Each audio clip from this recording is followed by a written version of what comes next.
ಇವತ್ತಿನ ವಿಡಿಯೋನಲ್ಲಿ second PUC ವಿದ್ಯಾರ್ಥಿಗಳಿಗೆ ಕನ್ನಡ ಇಂಪಾರ್ಟೆಂಟ್ ಕ್ವೆಶ್ಚನ್ಗಳು 2 ಅಂಕದ ಪ್ರಶ್ನೆಗಳು 3 ಅಂಕದ ಪ್ರಶ್ನೆಗಳು ಮತ್ತು 4 ಅಂಕದ ಪ್ರಶ್ನೆಗಳು ಯಾವ ರೀತಿ ರಿಪೀಟ್ ಕೇಳಲಾಗುತ್ತೆ, ಹಾಗೆ ಪರೀಕ್ಷೆ ದೃಷ್ಟಿಯಿಂದ ಯಾವ ಪ್ರಶ್ನೆಗಳು ವೆರಿ ಇಂಪಾರ್ಟೆಂಟ್ ಆಗಿರುತ್ತೆ, ಎಲ್ಲ ಮಾಹಿತಿಗಳನ್ನು ಈ ವಿಡಿಯೋನಲ್ಲಿ ಸಂಪೂರ್ಣವಾಗಿ ಮಾಹಿತಿ ತಿಳೋಣ. ಫಸ್ಟ್ ಎಲ್ಲರೂ ವಿಡಿಯೋ ಪೂರ್ತಿಯಾಗಿ ನೋಡಿಕೊಳ್ಳಿ. ಇಷ್ಟ ಆದರೆ ಲೈಕ್ ಕೂಡ ಮಾಡಿ, ಹಾಗೆ ಚಾನಲ್ ತಪ್ಪದೇ ಸಬ್ಸ್ಕ್ರೈಬ್ ಮಾಡಿಕೊಳ್ಳಿ. ಟೈಮ್ ವೇಸ್ಟ್ ಮಾಡದೆ ವಿಡಿಯೋನ ಪ್ರಾರಂಭಿಸೋಣ.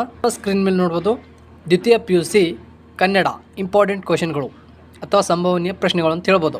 ಮೊದಲನೇ ಪ್ರಶ್ನೆ, ರಾವಣನು ಅಂತಿಮವಾಗಿ ಯಾವ ನಿರ್ಧಾರಕ್ಕೆ ಬರುತ್ತಾನೆ? ಪ್ರತಿ ವರ್ಷ 2 ಅಂಕಗಳ ಮೇಲೆ ಈ ಪ್ರಶ್ನೆ ಕೇಳಲಾಗಿದೆ. ಹಿತ್ತಾಳೆಗಿಂತ ಬಲಹೀನ ಯಾವುದು? ಕವಿ ಬೇಂದ್ರೆ ಬಾಳಿನ ಬಗ್ಗೆ ಕೊಡುವ ಸಂದೇಶವೇನು? 2 ಅಂಕದ ಪ್ರಶ್ನೆಗಳು ಈ ರೀತಿ ಕೇಳಲಾಗಿದೆ. ಡಾಕ್ಟರ್ ಚಂದ್ರಪ್ಪ ಬಸಲಿಂಗನಿಗೆ ತಿಮ್ಮಪ್ಪನ ಬಗ್ಗೆ ಕೊಟ್ಟ ಅಭಿಪ್ರಾಯವೇನು? ಈ ಪ್ರಶ್ನೆ ಕೂಡ ಪ್ರತಿ ವರ್ಷ ಕೇಳಲಾಗಿದೆ, ಈ ವರ್ಷ ಕೂಡ ಕೇಳಬಹುದು. ಹಾಗೆ ಬ್ರಿಟಿಷರು ಬರುವ ಮೊದಲು ವಾಲ್ಪೇರಿನ ಸೊಬಗನ್ನು ವರ್ಣಿಸಿ. ಈ ಪ್ರಶ್ನೆ ಕೂಡ ಫಿಕ್ಸ್ ಆಗಿ ಕೇಳಲಾಗತ್ತೆ, ನೋಟ್ ಮಾಡಿಕೊಳ್ಳಿ. ಮುದ್ದಣ್ಣನು ಮನೋರಮೆ ಹೇಗೆ ಉಪಚರಿಸಿದ್ದಳು? ಸುದ್ದಿಯ ಸೂರಪ್ಪನಾದ ಬರವಣ್ಣ ಗೊಂಬೆಯನ್ನು ಹೇಗೆ ವರ್ಣಿಸುತ್ತಾನೆ? ಕೃಷ್ಣಗೌಡನ ಆನೆ. ಈ ಚಾಪ್ಟರ್ಗೆ ಸಂಬಂಧಿಸಿದಂತೆ 2 ಅಂಕದ ಪ್ರಶ್ನೆಗಳು 3 ಕೇಳಲಾಗತ್ತೆ. ಹಾಗೆ ಇಲ್ಲಿ ಚಾಯ್ಸಿಂಗ್ ಕೂಡ ಒಳಗೊಂಡಿದೆ. ಸೊ ಇದರಲ್ಲಿ 3ಕ್ಕೆ ಮಾತ್ರ ಉತ್ತರಿಸಬೇಕು, ಆಗ ಮಾತ್ರ 6 ಅಂಕಗಳು ಸಿಗುವ ಸಾಧ್ಯತೆ ಕೂಡ ಆಗಿರುತ್ತದೆ. ಸೊ ಮೊದಲನೇ ಪ್ರಶ್ನೆ, ಕೃಷ್ಣಗೌಡರ ಆನೆ ಹುಟ್ಟಿ ಬೆಳೆದ ಬಗ್ಗೆ ಹೇಗೆ? ಪರೀಕ್ಷೆ ದೃಷ್ಟಿಯಿಂದ ಇನ್ನೊಂದು ಪ್ರಶ್ನೆ ವೆರಿ ಇಂಪಾರ್ಟೆಂಟ್ ಆಗಿರುತ್ತೆ. ಇಲ್ಲಿ ನೋಡ್ಬೋದು, ತಿಪ್ಪಣ್ಣನ ಸಾವಿಗೆ ಆನೆ ಕಾರಣ ಎಂದು ದುರ್ಗಪ್ಪನ ಹೇಳಿಕೆ ಸರಿಯೇ? ಸಮರ್ಥಿಸಿ.